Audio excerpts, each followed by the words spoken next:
This is Valerie Graham and welcome back to this episode of Natural Bliss. Today we're going to be talking about kale, superfood or super bad. So let's talk about this kale controversy that's going on. Should we eat kale? Is it really good for you like everybody says? Or is it going to give me heavy metal toxic poisoning? That's what's been floating around the internet lately. So let's get to the bottom of it. Let's see what we can find out about kale. So, everybody likes kale. Most people like kale. My husband doesn't like kale. He doesn't like any greens, so kale's in the green family. But a lot of people are like, I love kale. Now, recently, there's been a bit of a study by a scientist that isn't very scientific, but it's out there and it's floating around and it's trending and catching a lot of attention about kale. The thing that makes it so good for you can also make it bad for you. So let's talk a little bit about what kale is. The tale of two kales. You have Jacinto kale, which is your flat leaf, broadleaf kale, and then you can have the curly kale that many of us are familiar with. I personally prefer the curly kale. A lot of people like this type of kale. It's also known as Tuscan kale. But they have the same nutritional profile, so it doesn't really matter which one you use, and you can use them interchangeably. So why is kale so good for you? Kale has the ability to detox your body and remove heavy metals and toxins from your body. And that is the whole point of this controversy. If it can do it for your body, it can also do it in the soil. So people are now concerned. What do I do about kale? Should I eat it or not eat it? You should eat it, I think, my opinion, and we'll talk a little bit more about that in a minute, but why? What's in kale that makes it so good for you? It has vitamin K in it. Vitamin K, most people don't know what that is, actually is great for blood clotting. So if you have any bleeding, like heavy nosebleed issues or things like that, kale will help your blood clot. However, on the flip side, if you're taking a blood thinner, check with your doctor before you increase your intake of kale just to make sure it's okay or how many times a week you can eat it. Kale also has the trifecta of antioxidants, vitamins A, C, and E. We all know ACE. You can find all of those in kale. And what can they do for you? They can help maintain your heart health. They will help with your skin and keep your skin looking young and glowing.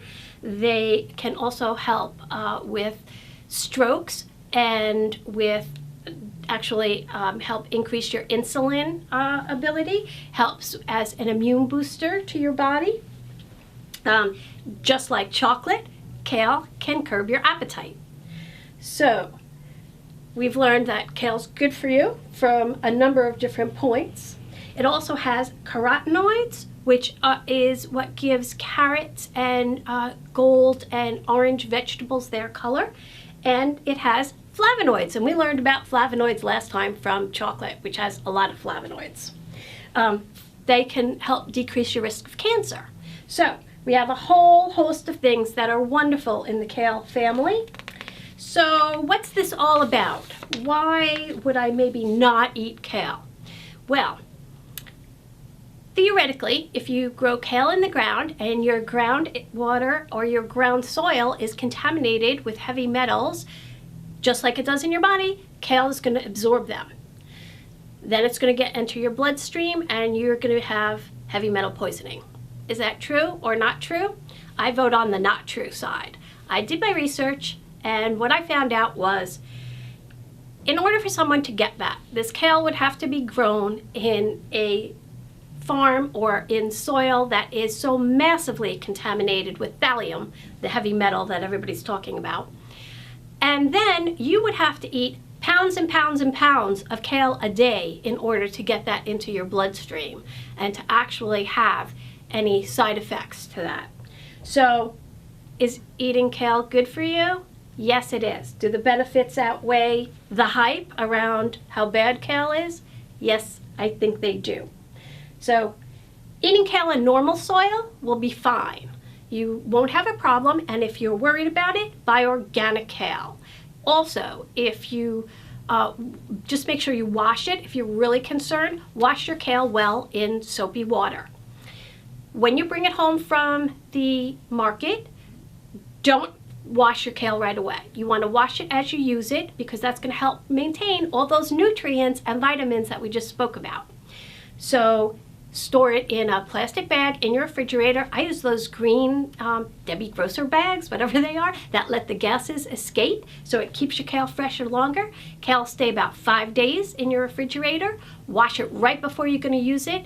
Don't let it sit out on the counter too long, because 2 days at 70 degrees, you lose 90% of the nutrients out of the kale. Get it home, put it in the refrigerator, wash it up right before you want to use it, and you're good to go. And if you'd like to learn more about kale, my friend Stephanie Peterson wrote this awesome book that you could buy on Amazon. It's all about kale. It's got fantastic recipes. It'll tell you everything you ever wanted to know about kale, and a few more items.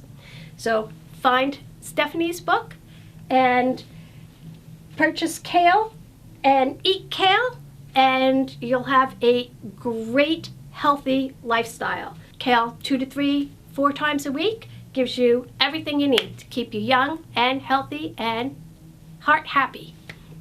Thanks so much for joining me. This is Valerie Graham, and I'll see you next week on Natural Bliss.